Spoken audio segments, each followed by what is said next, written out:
This video is for the panel drilling machine detail overview. This is for Senior Design Project Team 12 for our sponsor, Koops Automation Systems. Koops' goal for this project is to help automate a process that is currently done manually by members of their team. This process involves the assembly of panels that sit inside of enclosures on automated machinery. The process of laying out and drilling holes for wireways and DIN rails is tedious and time-consuming. And so the goal of this project is to automatically collect and drill the layout for wireway and DIN rail inside of a back panel.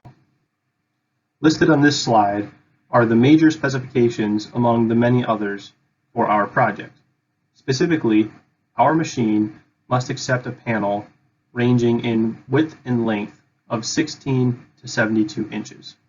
The machine must also create holes with a number 21 size drill bit with a tolerance of 0.01 inches. The machine must have software-assisted hole coordinate input, along with an emergency stop safety measures, and the overall budget for our machine is $14,000. Overall, the design that we have chosen to move forward with is a 2.5 axis CNC-controlled gantry-style drilling machine. That is a CNC machine with a servo-controlled x-axis, a servo-controlled y-axis, and a pneumatically driven drill.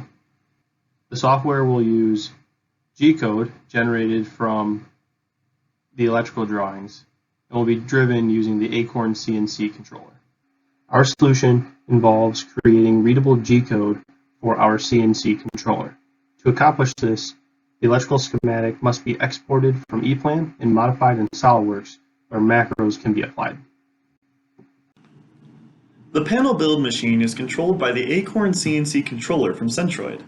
The controller has several relay outputs as well as inputs. The Acorn CNC controls the position of the machine based on G-code commands from the CNC computer. Most of the inputs consist of proximity sensors, which detect the position of the machine. And the outputs consist of servo motors, the Z-axis cylinder, and the drill.